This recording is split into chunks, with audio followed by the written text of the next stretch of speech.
The wedding dress was supposed to keep her warm until she reached the church.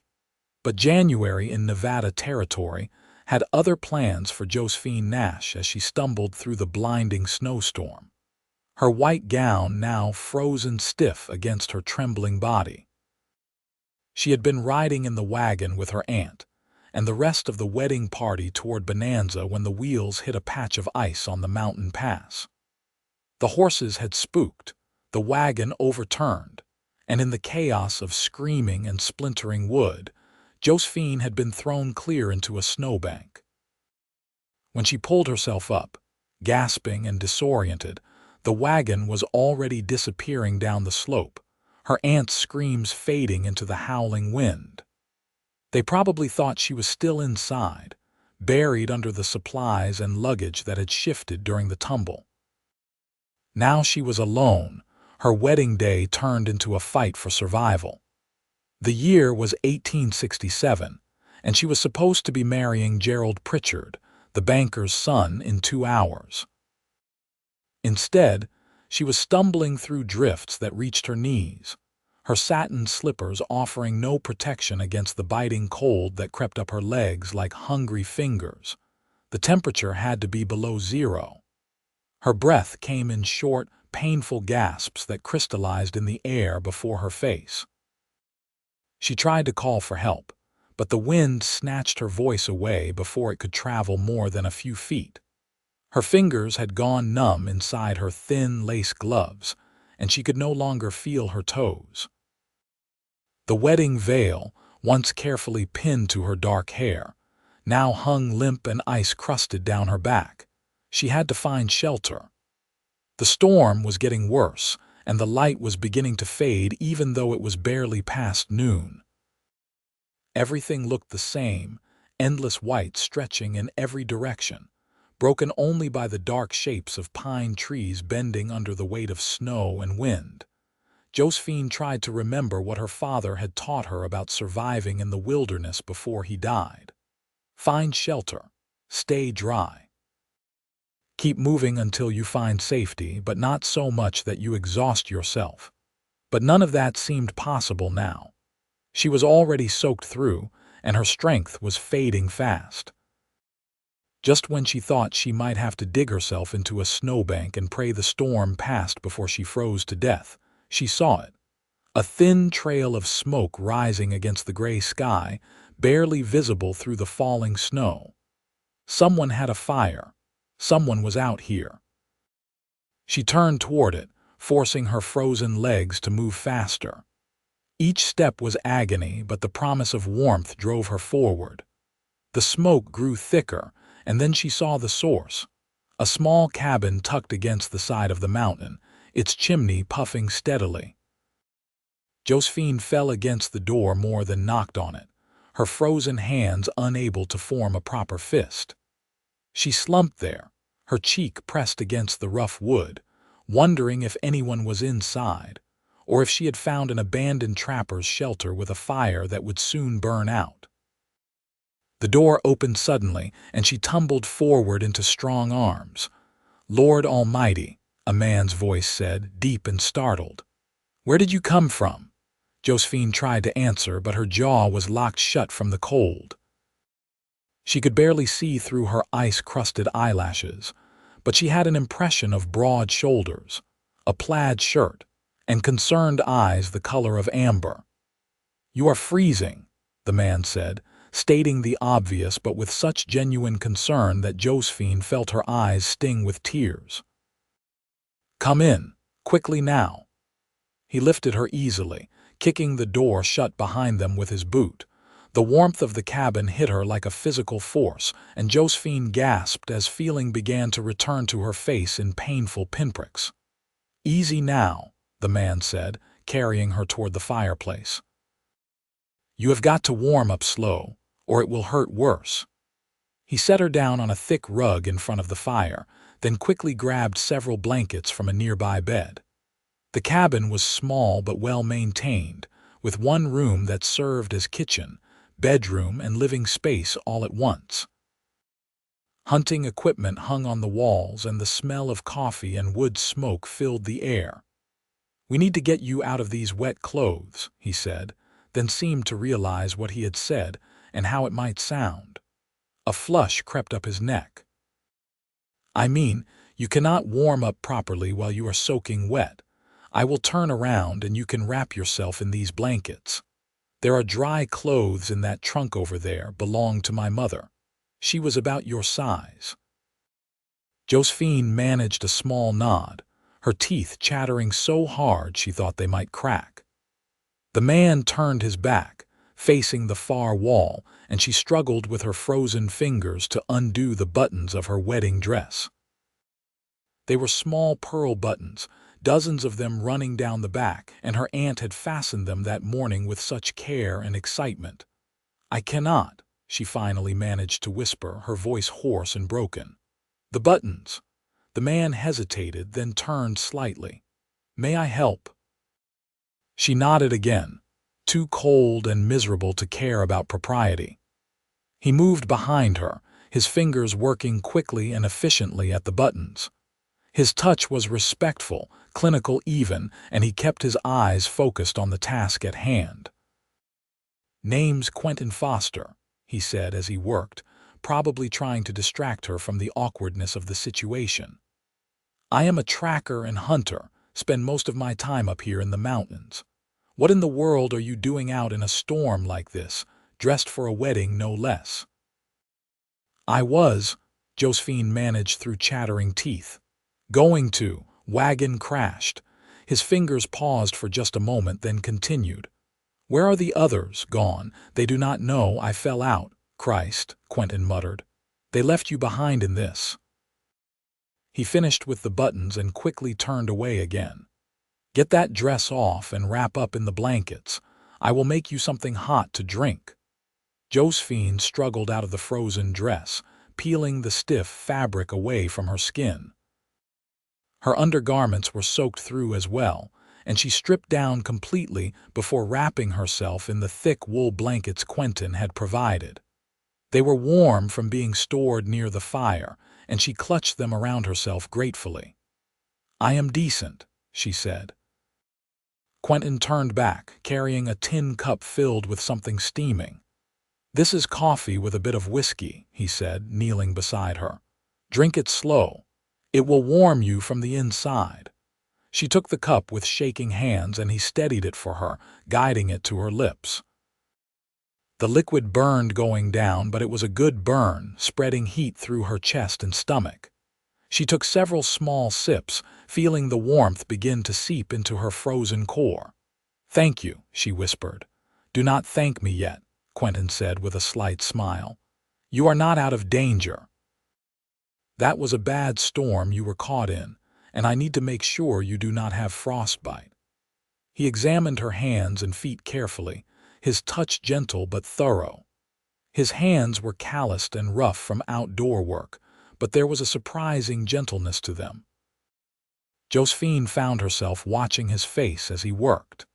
He was handsome in a rugged way, with several days' worth of dark beard stubble covering his jaw and hair that curled slightly where it brushed his collar. He looked to be in his late 20s, maybe 30 at most.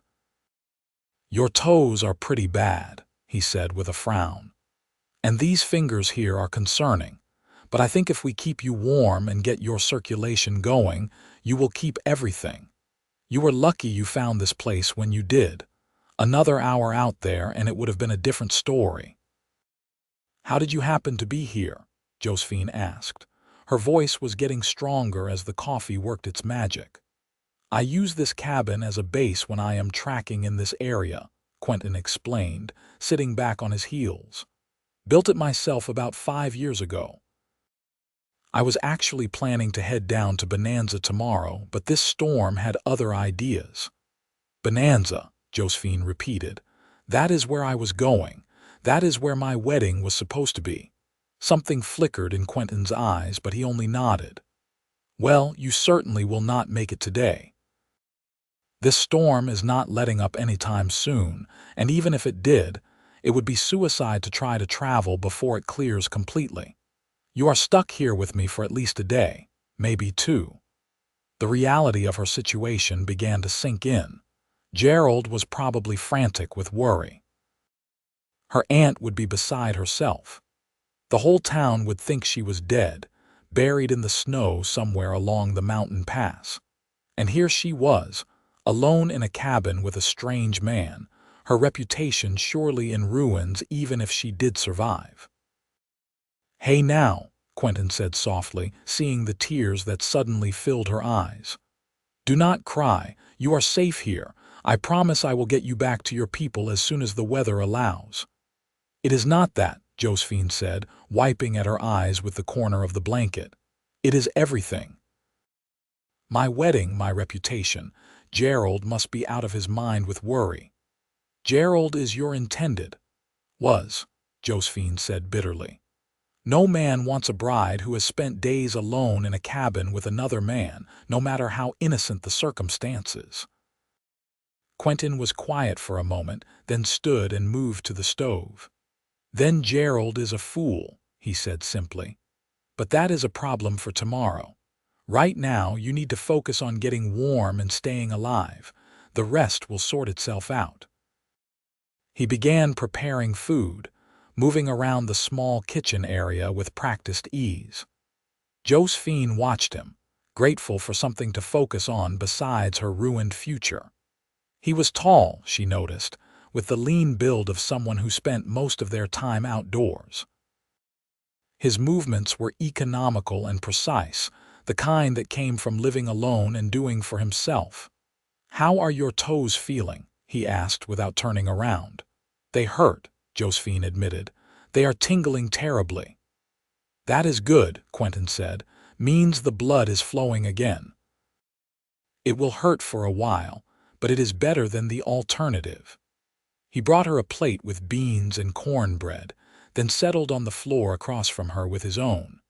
They ate in comfortable silence, the storm raging outside while the fire crackled warmly between them. "I should know your name," Quentin said after a while. "Seems only proper since we are sharing close quarters." "Josephine," she said. "Josephine Nash." "Well, Miss Nash, I am sorry we had to meet under such circumstances, but I am glad I was here when you needed help."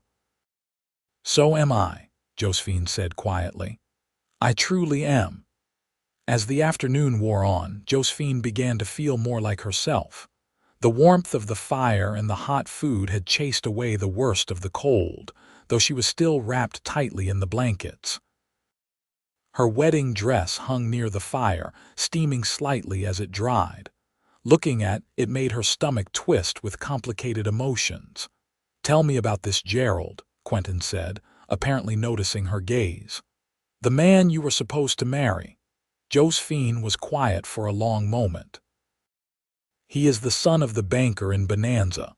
Well-respected, financially secure. Our families have known each other for years." "That is not what I asked," Quentin said gently. "I asked about him, not his credentials." Josephine found herself smiling despite everything. "He is kind enough, proper. He always says the right thing at the right time. But do you love him?" The question hung in the air between them. Josephine opened her mouth to say yes, of course she did, but the words would not come. She had never really thought about it that way. Gerald was the right choice, the sensible choice. Her aunt had been thrilled when he proposed. "I care for him," she finally said. Quentin nodded slowly. "I see." "Do you?" Josephine asked, a bit defensively. "Do you see how few choices a woman has? I am 22 years old. My parents are both dead. I have been living with my aunt for 3 years, and while she loves me, I am a burden. Gerald offered me security, a home of my own, a respectable place in society. That is more than many women can hope for." "You are right," Quentin said. "I apologize. I had no business asking such a personal question, especially not when you have been through what you have today." They fell silent again, but it was not uncomfortable. Outside, the storm continued its assault on the mountain, but inside the cabin was warm and safe. Josephine found her eyelids growing heavy. "You should rest," Quentin said, noticing. "You can have the bed. I will make a pallet down here by the fire." "I cannot take your bed," Josephine protested. "You can and you will," Quentin said firmly. "You nearly froze to death today. You need proper rest to recover." He helped her to the bed, which was pushed against the far wall. It was a simple frame with a corn husk mattress, but it looked like heaven to Josephine at that moment. She settled under the heavy quilts, still wrapped in the blankets, and watched as Quentin arranged his bedroll near the fire. "Quentin," she called softly. "Yes, thank you for everything. You saved my life." "Anyone would have done the same," he said, but there was something in his voice that made Josephine think he was pleased by her gratitude. "No," she said. "Not everyone would have. You are a good man." She fell asleep to the sound of the fire and the storm, feeling safer than she had any right to feel given the circumstances. When Josephine woke, it was dark outside, but the cabin was lit by the warm glow of the fire and a single oil lamp. Quentin was sitting at the small table, working on something with his hands. She watched him for a moment before he noticed she was awake. "Feeling better?" he asked. "Much," Josephine said, sitting up. She was surprised to realize it was true. The bone-deep cold that had seized her was gone, replaced by a comfortable warmth. "What time is it?" "About 8 in the evening," Quentin said. "You slept for several hours. That is good. Your body needed it." Josephine's stomach chose that moment to growl audibly, and Quentin smiled. "And you need food. I've got stew on the stove. Let me get you some." "I should get up," Josephine said. "I cannot stay in bed being waited on." "You could," Quentin said, "but I suspect you are too stubborn for that." Josephine found herself smiling. "You are right about that." She wrapped the blankets around herself more securely and made her way to the table. Quentin ladled stew into 2 bowls and they ate together, the simple meal tasting better than any fancy dinner Josephine could remember. "The storm has not let up?" she asked. "No, if anything it has gotten worse." "We are in for a long night, I am afraid." "What were you working on?" Josephine asked, noticing the leather and tools spread across part of the table. "Repairing a saddle strap," Quentin said. "Something to keep my hands busy. I am not used to being cooped up inside for long stretches." "You prefer being outdoors." "Always have," Quentin said. "Even as a boy, I could not stand being confined. Drove my mother to distraction. She wanted me to take up a respectable trade, maybe become a clerk or a teacher, but I could not do it. The wilderness calls to me in a way nothing else does." "That sounds lonely," Josephine said. Quentin considered this. "Sometimes it is, but there is a freedom in it too. Out there, a man is measured by what he can do, not by who his family is or how much money he has. It is honest in a way that town life never has been for me." "Do you never want to settle down, have a family?" "I did once," Quentin said quietly. "I was engaged when I was 23. Her name was Sarah. Beautiful girl, sweet as honey, but she could not abide the kind of life I lead. She wanted a house in town, neighbors to visit, all the things that come with settled life. I tried to be what she needed, but I was miserable. Eventually, she realized it too. She married a shopkeeper in Virginia City. Last I heard, they had 3 children and were very happy." "I am sorry," Josephine said. "Do not be," Quentin said with a slight smile. "It was for the best. Better to end it than to make each other miserable for the rest of our lives. But it taught me that I am probably better off alone. Not every man is meant for marriage and family." "That seems sad," Josephine said. "Everyone should have someone." "Maybe," Quentin said, "but it has to be the right someone. Otherwise, you are just 2 people living separate lives under the same roof, and that is lonelier than actually being alone." His words struck something deep in Josephine's chest. Was not that exactly what her marriage to Gerald would have been? 2 people going through the motions, playing the roles society expected of them, but never truly connecting. "What about you?" Quentin asked. "What did you want to be before you were told you had to be a wife?" No one had ever asked Josephine that question. She sat quietly for a moment thinking. "I wanted to write," she finally said. "Stories, articles, anything really. My father encouraged it. He would bring home newspapers and magazines, and we would discuss the writing. He said I had a gift for words. But after he died, my aunt said that was foolishness. She said women could write letters and recipes, but nothing more. She said I needed to focus on finding a husband." "Do you still write?" "Sometimes," Josephine admitted. "In secret, I keep a journal. I write down things I see and hear, little stories I make up, but it is nothing important." "Why do you do it if it is nothing important?" Quentin asked. Josephine looked at him in surprise. "Because it makes me happy," she said slowly, as if realizing it for the first time herself. "Then it is important," Quentin said simply. "The things that make us happy are always important, no matter what anyone else says." They talked long into the night about everything and nothing. Josephine found herself telling Quentin things she had never told anyone. Her fears, her dreams, her frustrations with the limited life society had mapped out for her. He listened without judgment, asking questions that showed he truly cared about her answers. In turn, Quentin told her about his life in the wilderness, about tracking mountain lions and bears, about sleeping under the stars and waking to find elk grazing nearby. He spoke of the peace he found in solitude, but also of the occasional loneliness that crept in during long winter nights. "I felt the cold leave my heart," Josephine said suddenly, surprising herself. "What?" Quentin asked. "Earlier, when you brought me in from the storm and sat me by the fire, I felt the cold leave my body, of course, but something else too. There has been this coldness inside me for so long, ever since my father died. Maybe even before that. A feeling of going through the motions, of doing what was expected but never really living. But sitting here, talking with you, I feel warm in a way I have not felt in years." Quentin was quiet for a long moment, his amber eyes searching her face. "I know what you mean," he said softly. "I feel it too." Something shifted in the air between them, a recognition that what was happening in this small cabin was something more than just two strangers taking shelter from a storm. Josephine felt her heart begin to race, a mixture of fear and excitement coursing through her. "I should sleep," she said abruptly, standing up. "It is late." If Quentin was disappointed by her retreat, he did not show it. "Of course.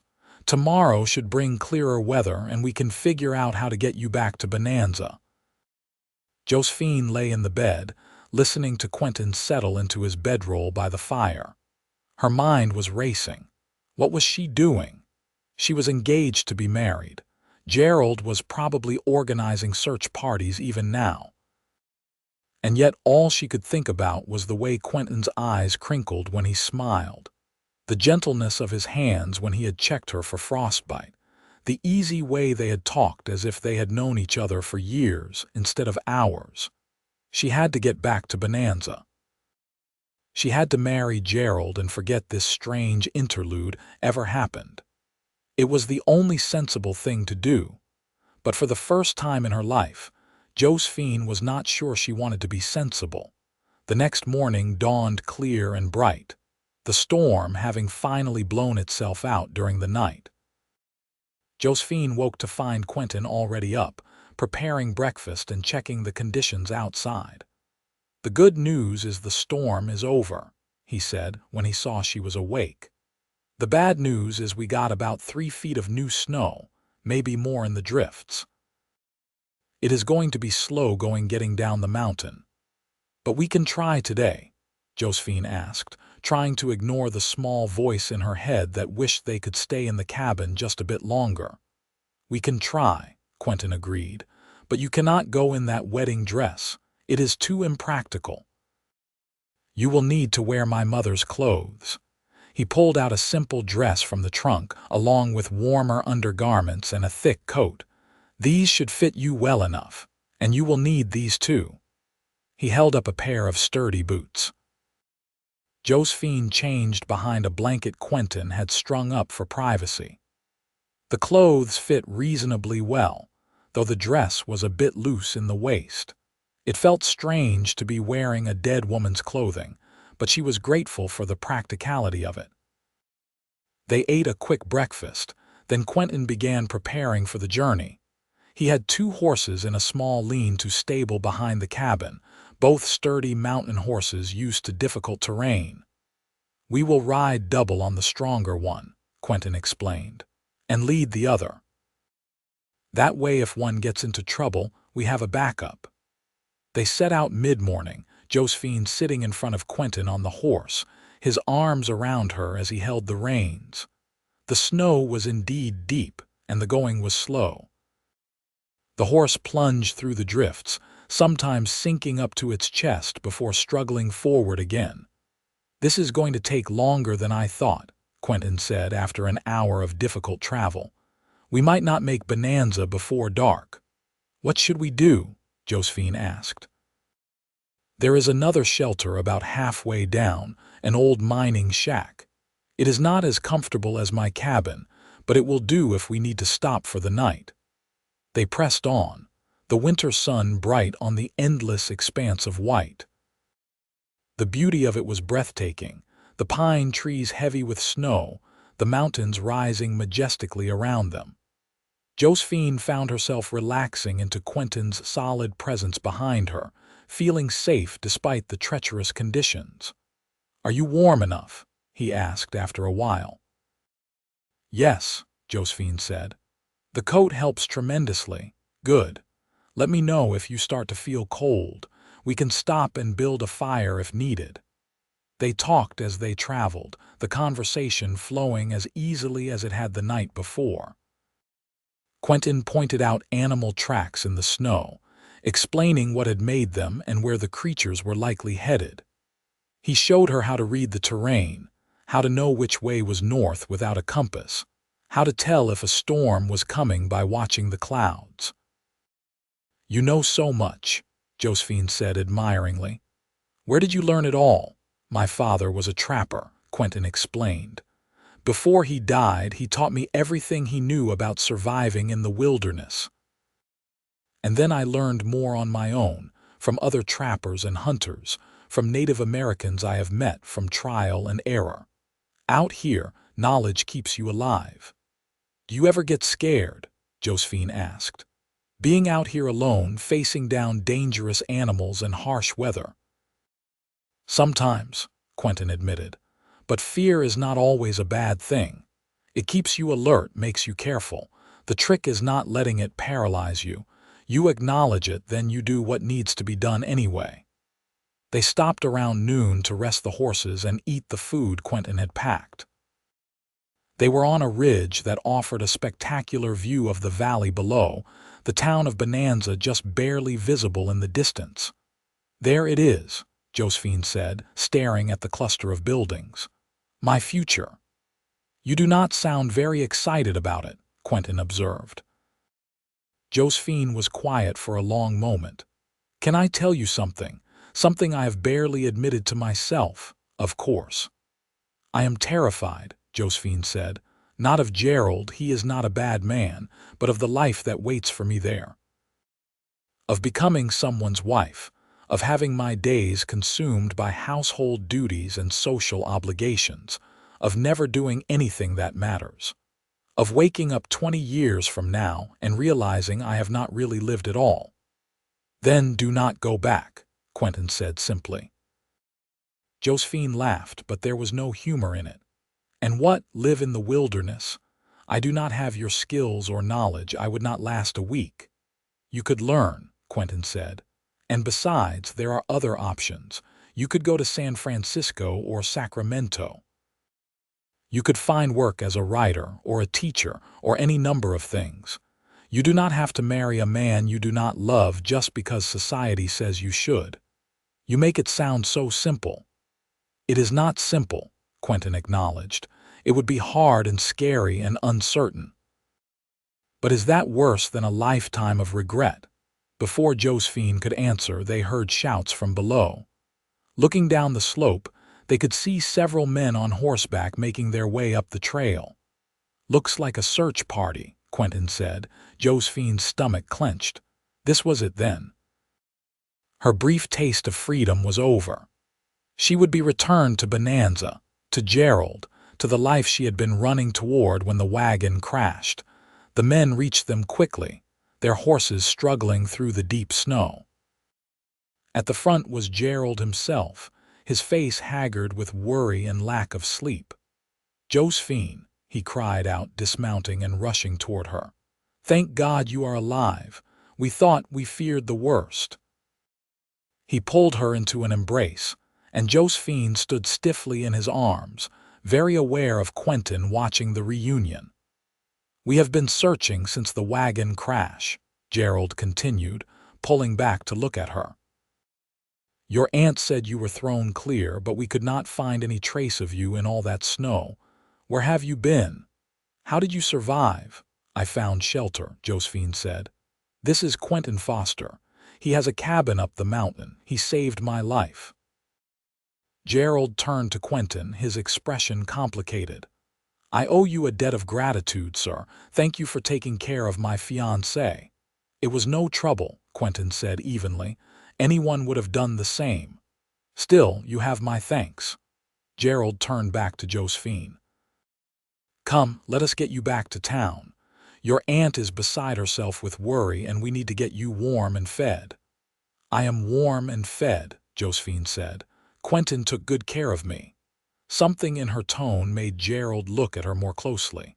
"Are you all right? Did something happen?" "I nearly froze to death," Josephine said. "But other than that, no, nothing happened." One of the other men, a deputy named Marcus, stepped forward. "Begging your pardon, miss, but we will need to ask Mr. Foster some questions." "It is just procedure. You understand, when an unmarried woman has been alone with a man." "Procedure?" Josephine asked, her voice sharp. "He saved my life. What exactly do you need to question him about?" "Now, Josephine," Gerald said in what was probably meant to be a soothing tone, "let the law handle this. I am sure Mr. Foster has nothing to hide." "Handle what?" Josephine demanded. "There is nothing to handle. I was caught in a blizzard. I would have died, and this man gave me shelter. That is the whole story." "I understand you are upset," Gerald said. "You have been through a terrible ordeal, but there are proprieties that must be observed. Your reputation, my reputation," Josephine interrupted. "I nearly died, Gerald. My reputation seems like a small concern compared to that." "Not to the people of Bonanza," Gerald said. "Not to my family. We need to control this situation before rumors start to spread." Quentin had been silent through this exchange, but now he spoke up. "What exactly are you suggesting?" "I am suggesting that we need to make sure everyone understands that Miss Nash's honor remains intact," Gerald said carefully. "Perhaps if we could get a statement from you, Mr. Foster, confirming that nothing improper occurred." "Nothing improper did occur," Quentin said, his voice hard. "Your fiancée was near death when she arrived at my cabin. I gave her dry clothes, warm food, and a safe place to sleep. That is all." Of course," Gerald said quickly. "I meant no offense. But you understand, in situations like this, people talk, and Josephine's position in society is delicate enough without what?" Josephine asked. "Without the scandal of being saved by a mountain man instead of dying in the snow like a proper lady." "Josephine, please," Gerald said, looking pained. "You are not being reasonable. You have been through a shock. Let us get you back to town, get you settled, and we can discuss everything later." "The wedding can wait a few days until you have recovered." Something snapped inside Josephine. "I do not want to wait a few days." Gerald smiled. "I understand you are eager, but we must be practical." "You do not understand," Josephine said. "I do not want to wait a few days. I do not want to marry you at all." The silence that followed was deafening. Gerald's face went white, then red. The other men shifted uncomfortably in their saddles. Only Quentin remained still, watching Josephine with an unreadable expression. "You are in shock," Gerald finally said. "You do not know what you are saying." "I have never been more clear-headed in my life," Josephine said. "Gerald, you are a good man and you deserve someone who loves you properly, but that someone is not me. I was marrying you because it was expected, because it was safe, because I did not think I had any other options. But I do have options. I can choose differently." "This is absurd," Gerald sputtered. "You are throwing away your future over what? A day spent in a cabin. Have you lost your mind?" "Maybe I have," Josephine said. "Or maybe I have finally found it." She turned to Quentin, her heart pounding. "You asked me earlier if I want to learn. I do. I want to learn how to survive in the wilderness, how to track animals, how to live free. I want to learn who I am when I am not trying to be who everyone else wants me to be. Will you teach me?" Quentin's eyes widened. "Josephine, are you sure? This is not a decision to make lightly. Life out here is hard." "I am sure," Josephine said. "For the first time in my life, I am completely sure." "This is madness," Gerald said. "You are throwing your life away. What about your aunt? What about your place in society? You will be ruined." "Then I will be ruined," Josephine said. She felt lighter than she had in years, as if a great weight had been lifted from her shoulders. "I would rather be ruined and free than respectable and miserable." "You do not mean this," Gerald said desperately. "Once you have had time to think, you will regret this decision." "No," Josephine said gently. "I do not think I will. I am sorry, Gerald. I truly am. You deserve better than someone marrying you out of obligation." Gerald stared at her for a long moment, then turned on his heel and mounted his horse. "You are making a terrible mistake," he said coldly. "Do not come crawling back when you realize what you have given up." He rode off, the other men following after a moment of awkward hesitation. Only the deputy lingered, looking uncomfortable. "For what it is worth, miss," he said quietly, "I hope you know what you are doing." Then he too rode away, leaving Josephine and Quentin alone on the mountain. "Did I just do what I think I did?" Josephine asked, her voice shaking slightly. "You just called off your wedding and committed yourself to learning wilderness survival," Quentin said. "Yes, I would say you did." "I must be insane." "Maybe," Quentin said. "Or maybe you are the sanest person I have ever met." He held out his hand to her. "Come on. If we are going to do this, we should head back to the cabin. We have a lot of work to do." Josephine took his hand, feeling a thrill run through her at the contact. "What kind of work?" "Well, for starters, I need to teach you how to shoot, how to make a fire, how to dress game, how to read weather patterns. Basic survival skills that will keep you alive. Then, if you are still interested, we can move on to tracking and more advanced skills." "I am interested," Josephine said. "Very interested." They rode back up the mountain together, Josephine's heart racing with a mixture of fear and excitement. She had just thrown away everything she had known, everything she had been working toward. She had no idea what the future held. But for the first time in her life, she felt truly alive. Over the following weeks, Josephine threw herself into learning everything Quentin could teach her. She learned to shoot a rifle, though her aim was terrible at first. She learned to build fires in different conditions, to recognize edible plants, to set traps for small game. She learned to read the signs of approaching weather and how to find water sources. It was hard work, harder than anything she had ever done. Her hands became calloused and rough. Her muscles ached from unfamiliar exertions. She fell in the snow more times than she could count, got soaked through while learning to fish in the creek, and once nearly set her hair on fire while learning to cook over an open flame. But she loved every minute of it. Quentin was a patient teacher, never making her feel stupid for not knowing something, always encouraging her when she got frustrated. He pushed her to try things that scared her, but never beyond what he thought she could handle. And slowly, gradually, something else was growing between them. It was there in the way he smiled when she finally hit a target after a dozen misses. It was there in the way he caught her when she slipped on an icy slope, his arms lingering around her for just a moment longer than necessary. It was there in the quiet evenings by the fire, when they would talk for hours about everything and nothing. Neither of them spoke of it at first. The situation was already complicated enough without adding the weight of acknowledged feelings.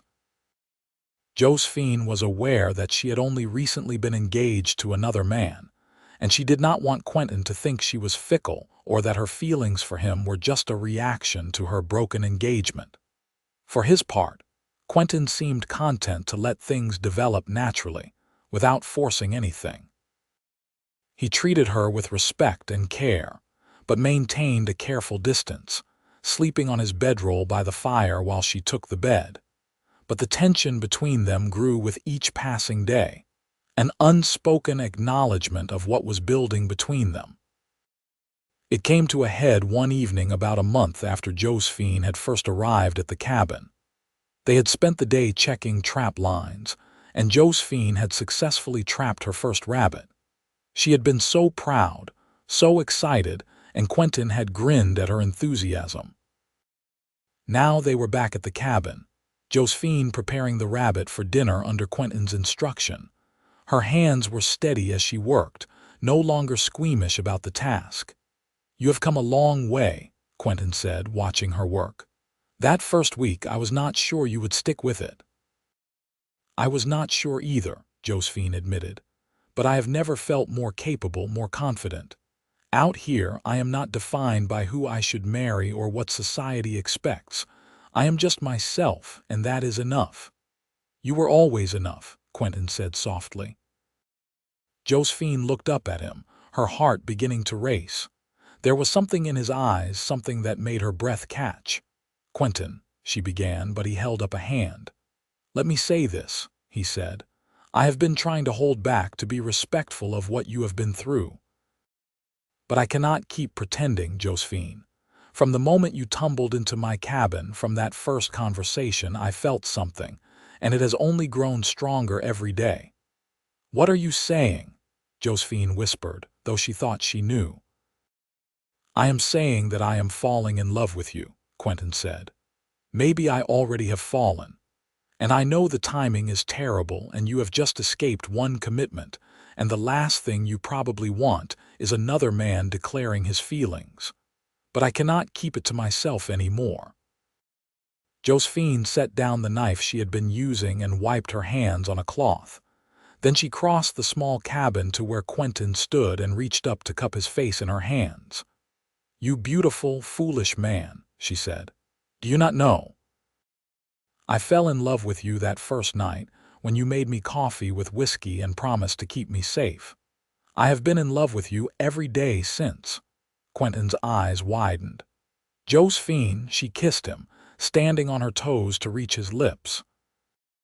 For a moment he was frozen in surprise, but then his arms came around her, pulling her close. The kiss deepened, years of loneliness and longing pouring out from both of them. When they finally broke apart, both breathless, Quentin rested his forehead against hers. "Are you sure?" he asked. "This life, it is not easy. There is no going back to society, no comfortable house in town, just this cabin and the mountains."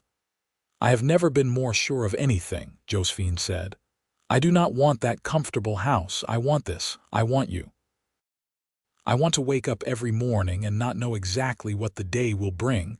I want to feel alive." "Then you shall have it," Quentin promised. "All of it, for as long as you want." "I want forever," Josephine said.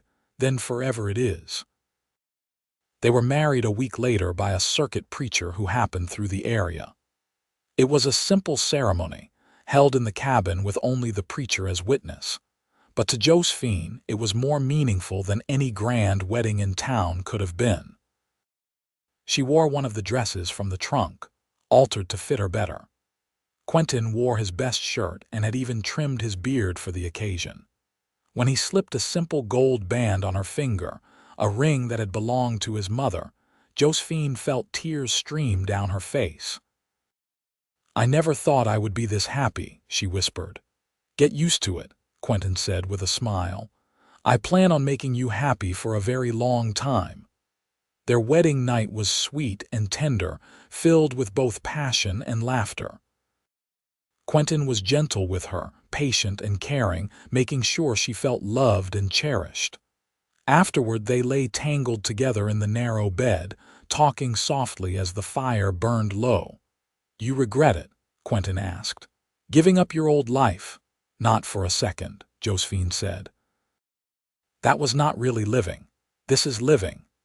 Spring came to the mountains, and with it new challenges and joys. Josephine continued to learn and grow, her skills improving every day. She could now shoot well enough to bring down small game, could build a fire in minutes, could track deer through the forest.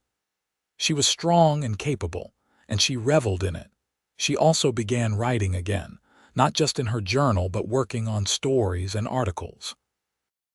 Quentin would ride down to Bonanza or Virginia City every few weeks to get supplies, and he started taking Josephine's work with him. To her amazement, several newspapers and magazines were willing to publish her stories about life in the wilderness, written from a woman's perspective. The money was not much, but it was hers, earned through her own effort and skill. And more than that, it was validation that her words mattered, that she had something worth saying. Word of her new life eventually reached her aunt, who wrote a scathing letter disowning Josephine and calling her a disgrace to the family. It hurt, but not as much as Josephine had expected. She had found her real family in Quentin, in the life they were building together. Gerald married a banker's daughter from Sacramento 6 months later. Josephine heard the news without regret, genuinely hoping he would find happiness with someone who could give him what he wanted. As for Josephine and Quentin, they settled into a rhythm of life that suited them both perfectly. They spent their days working together, hunting and trapping, maintaining the cabin and their small plot where they grew vegetables in the short mountain summer. They spent their evenings talking and reading, Quentin working on his equipment while Josephine wrote. And at night, they came together with a passion that never seemed to fade, celebrating their love and the miracle of having found each other. 2 years after their marriage, in the spring of 1869, Josephine gave Quentin news that changed everything. "I am with child," she said one evening, her hand resting on her still flat stomach.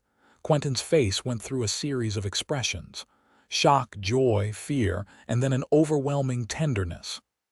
"Are you certain?" "As certain as I can be," Josephine said.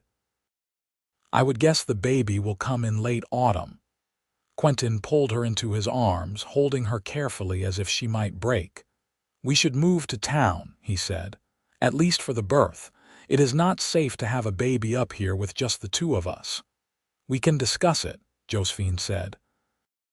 "But Quentin, I am not fragile. Women have been having babies in difficult circumstances since the beginning of time." "Not my wife," Quentin said firmly. "Not with my child. I will not risk you."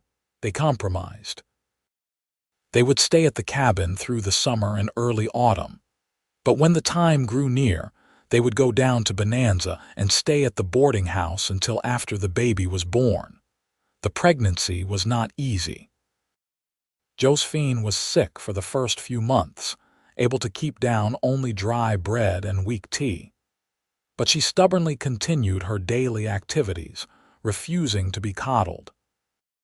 Quentin watched her like a hawk, ready to catch her if she so much as stumbled, which drove Josephine crazy but also touched her deeply.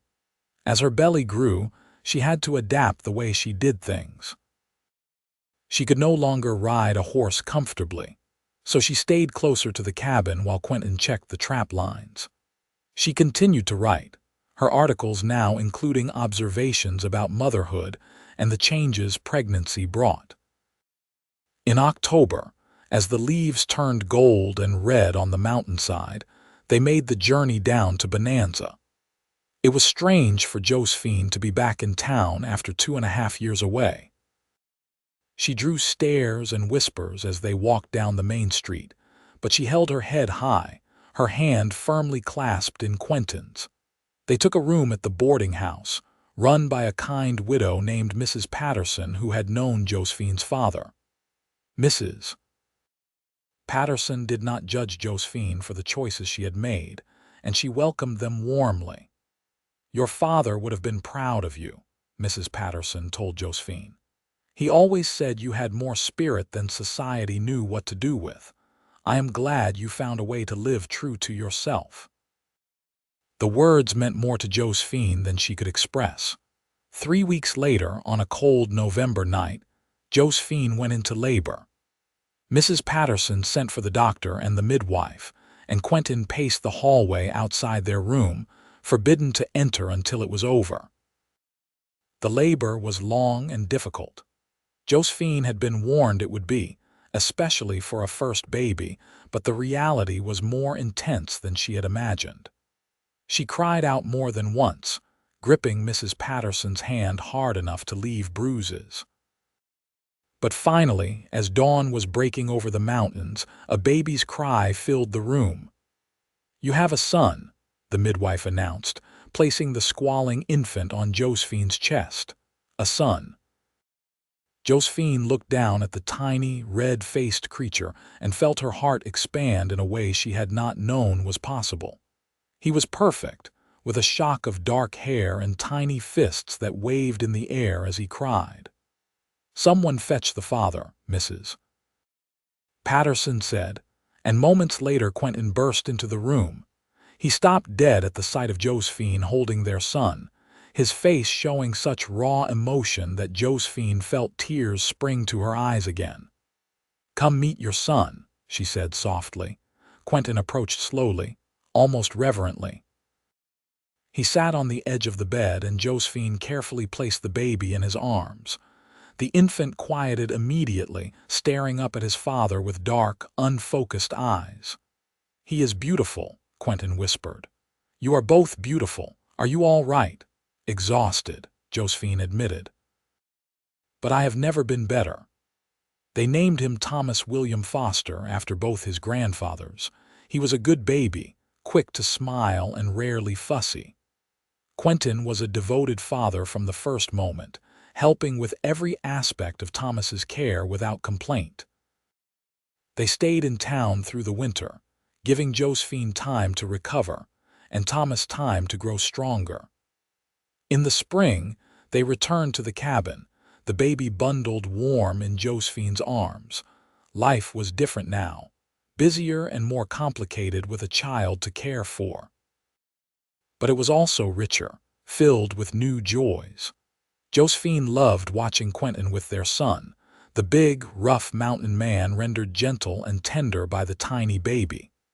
Thomas grew strong and healthy, thriving in the mountain air. By the time he was 2, he was toddling around the cabin, getting into everything and driving his parents to distraction with his curiosity and fearlessness. "He is just like you," Josephine told Quentin, laughing as she pulled Thomas away from the fireplace for the 3rd time that morning. "I was going to say he is just like you," Quentin replied, never content to stay in one place, always exploring. "Then he is the perfect combination of both of us," Josephine said. "Heaven help us." When Thomas was 3, Josephine discovered she was pregnant again. This time, the pregnancy was easier, and she barely slowed down through it. Their daughter, Lucy Elizabeth Foster, was born in the autumn of 1872, a tiny thing with her mother's dark hair and her father's amber eyes. Thomas was fascinated by his baby sister, always wanting to hold her and help take care of her. He appointed himself her protector, a role he took very seriously even at his young age. The years passed in a blur of activity and love. Josephine continued to write. Her articles and stories now focused on raising children in the wilderness. She found an audience among women who dreamed of lives outside the conventional roles society offered them. Quentin taught Thomas to hunt and track as soon as the boy was old enough, and to Josephine's surprise, he also taught Lucy. When Josephine questioned this, Quentin simply shrugged. Why should she not learn? He asked. She lives in the wilderness just like Thomas. She should know how to survive and thrive here. I love you, Josephine said, not for the first time. I love you too, Quentin replied, pulling her close. Thank you for that day. What day? The day you decided to take a chance on a different life. The day you chose me. I think we chose each other, Josephine said. And I would make the same choice 1,000 times over. Time moved forward, bringing both joys and challenges. There were hard winters when food was scarce and they had to be creative to make sure everyone was fed. There were illnesses that frightened them, though thankfully never anything too serious. There were moments of frustration when the children fought or when the isolation of mountain life felt oppressive. But there was also overwhelming happiness. There were summer evenings when the four of them would sit outside, watching the sun set over the mountains. There were winter nights when they would gather around the fire, Josephine reading aloud while Quentin whittled, and the children played with wooden toys he had made. There were quiet moments when Josephine and Quentin would steal away, leaving the children with Mrs. Patterson in town for a few days, and reconnect as husband and wife, reminding themselves that they were not just parents but lovers and partners. When Thomas turned 12, he began going on longer hunting trips with Quentin, learning the more advanced skills of tracking and survival. Lucy, at 9, was already a crack shot with a rifle and could track almost as well as her father. Josephine looked at her children with pride and wonder. They were growing up wild and free, unburdened by the expectations and limitations that would have constrained them in town.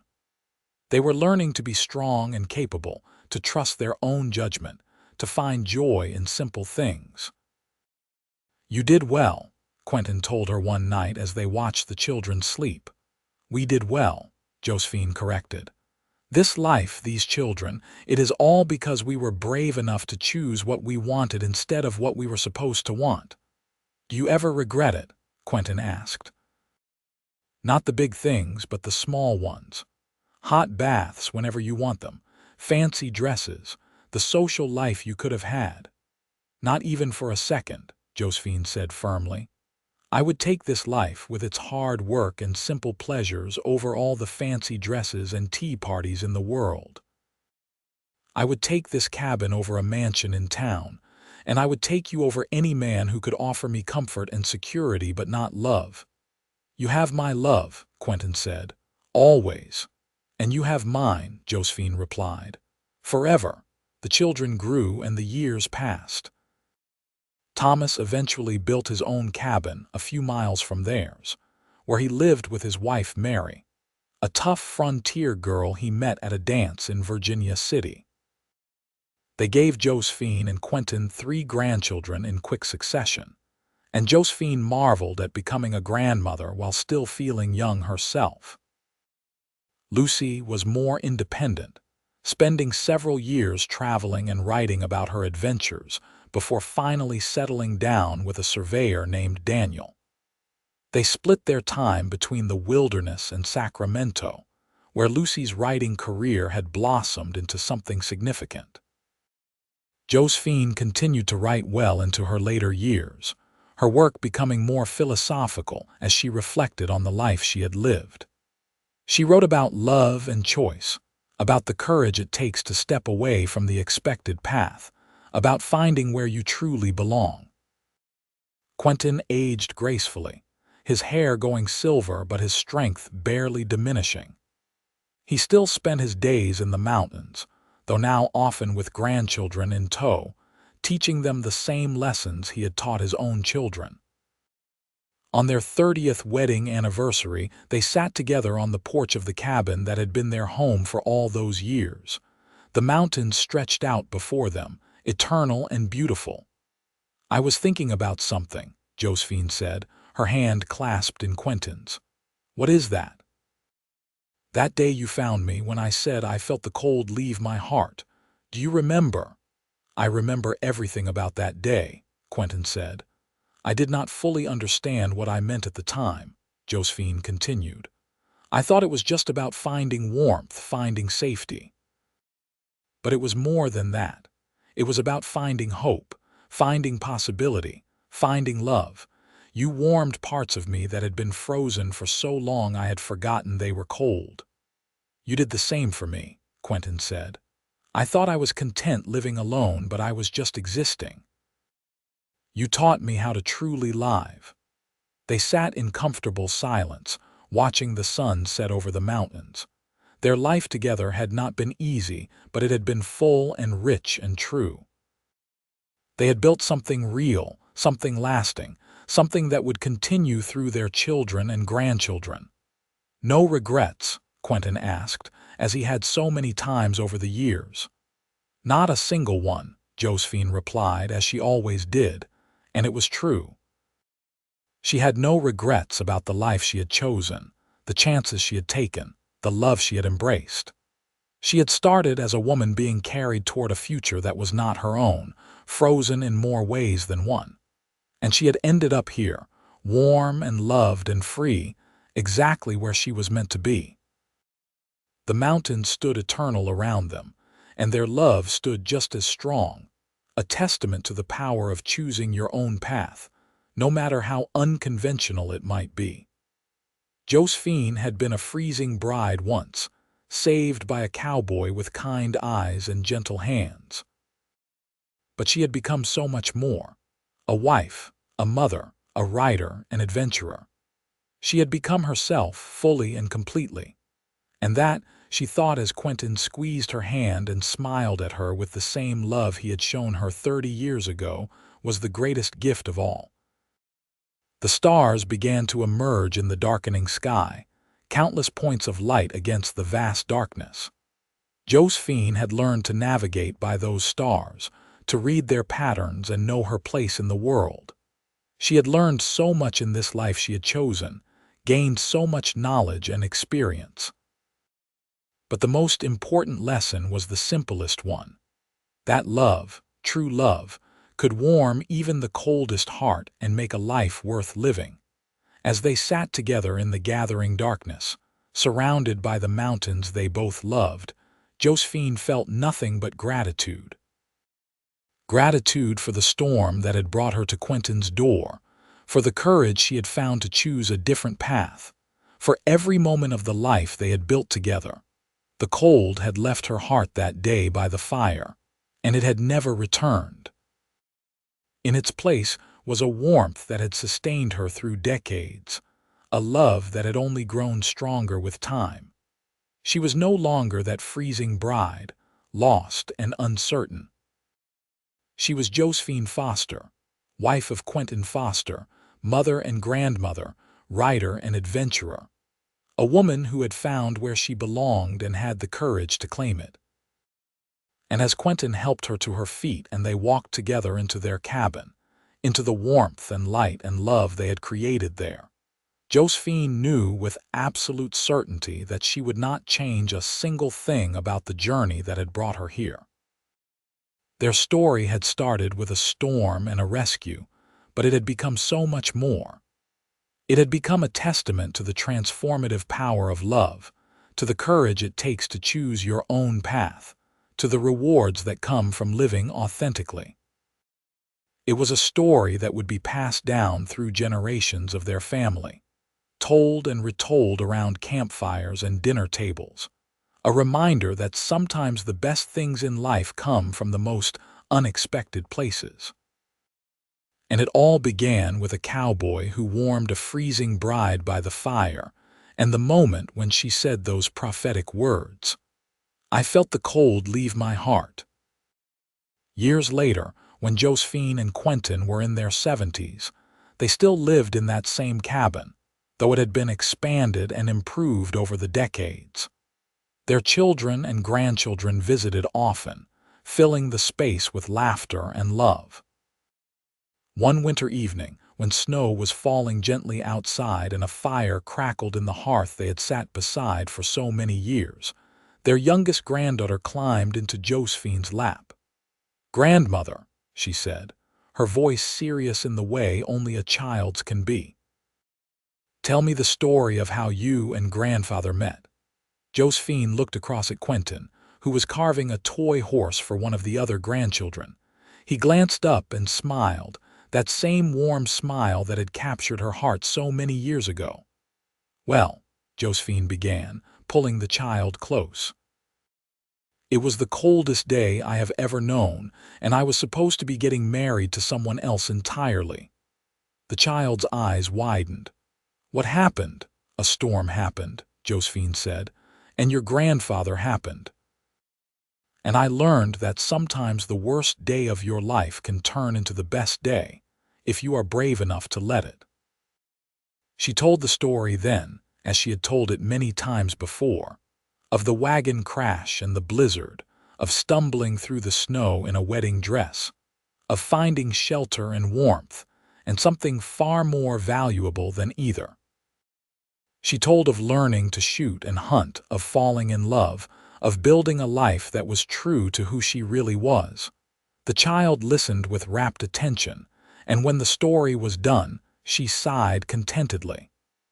"I want to be brave like you, grandmother," she said. "You already are," Josephine told her. "Bravery is not about not being scared. It is about being scared and doing the right thing anyway.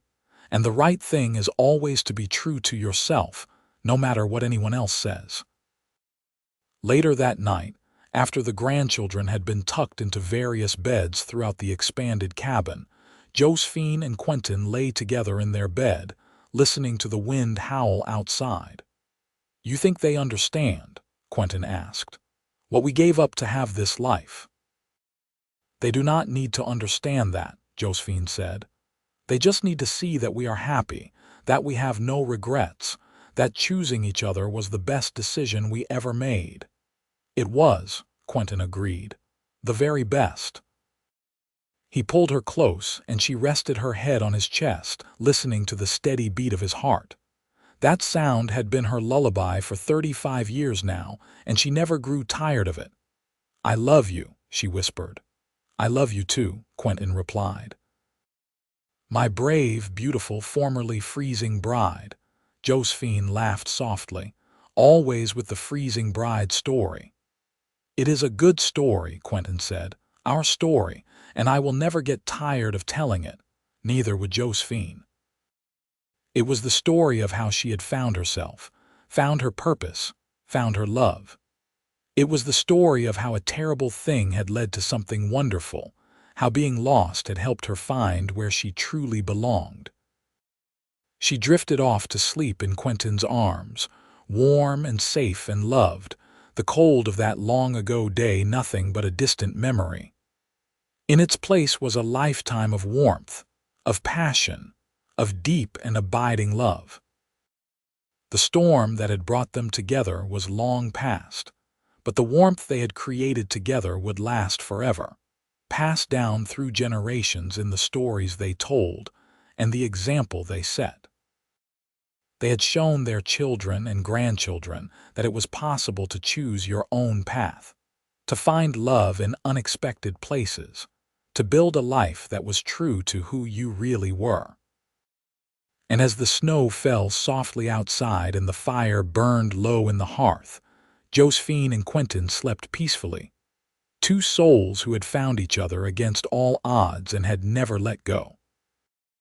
Their love story had begun with ice and cold, but it had become a testament to the enduring power of warmth, of choice, of staying true to yourself and to the person you love.